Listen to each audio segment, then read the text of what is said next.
So ఎక్కడున్నా మీరే కనబడుతున్నారు. ఇక్కడ నుంచి అక్కడి వరకు అక్కినేని అభిమానులే కనిపిస్తున్నారనమాట. ఎస్, మరి మీ అభిమానులతో మాట్లాడడానికి, ఈ సంతోషాన్ని పంచుకోవడానికి, ఈ చిత్రంలో ఆ బ్లాక్ బస్టర్ సక్సెస్ని ఆయన వంతు సహాయం చేసి అద్భుతంగా నటించి పెట్టి, అఫ్కోర్స్ ఆయన ఎప్పుడూ అద్భుతంగా నటిస్తారు. అద్భుతమైన వర్డ్ నేను వాడాల్సిన అవసరమే లేదు. సో ఫెంటాస్టిక్గా నటించే ఆల్వేస్ ఎవర్ గ్రీన్ బ్రహ్మాజీ గారిని వేదికగా స్వాగతం పలుకుతున్నాము. బ్రహ్మాజీ గారు, I request on to stage please. Brahmaji గారిని వేదిక మీద రాస్తుందిగా స్వాగతం పలుకుతున్నాము.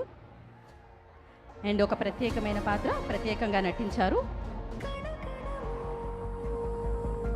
సో అఫ్కోర్స్ ఎన్నో ఇయర్స్ సీనియారిటీ,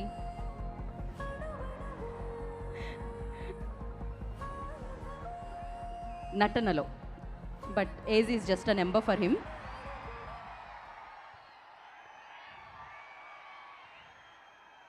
ఇంకొంచెం ఓవర్ టు యూ సార్.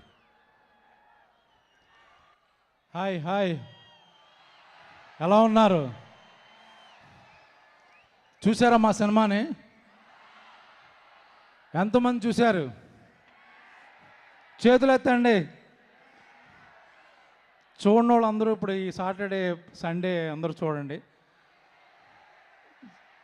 ఎందుకంటే మా వంశీ గారు బాగా ప్లాన్ చేశారు, రేట్లు పెంచకుండా అందరికి అందుబాటులో చక్కగా పైరసీలకు కూడా అవకాశం లేకుండా ఫ్యామిలీస్ అందరూ తెగ చూసేస్తున్నారు సినిమా అంట. చూస్తున్నారు అందరూ.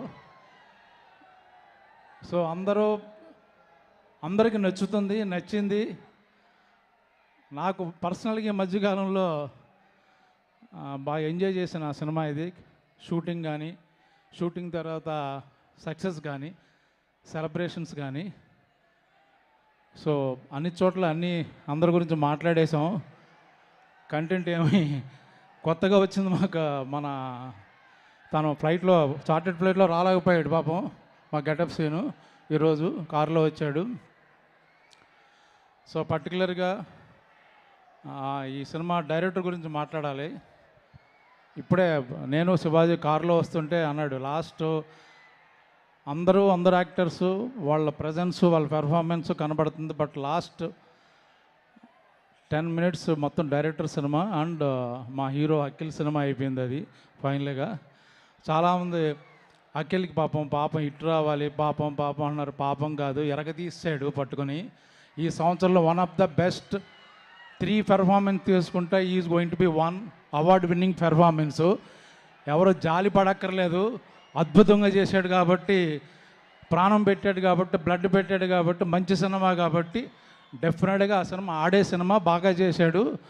చూడకపోతే మీ బ్యాడ్ లక్. ఎందుకంటే ఇంత మంచి సినిమా, ఇంత మంచి క్యారెక్టర్లో, పైగా తెలుగు ఆర్టిస్టులతో తెలుగు సినిమా ఇది చాలా కాలం తర్వాత. ఈ మధ్యకాలంలో మేము డబ్బింగ్ సినిమాలో యాక్ట్ చేస్తున్నామో, మన హీరోలు డబ్బింగ్ సినిమాలో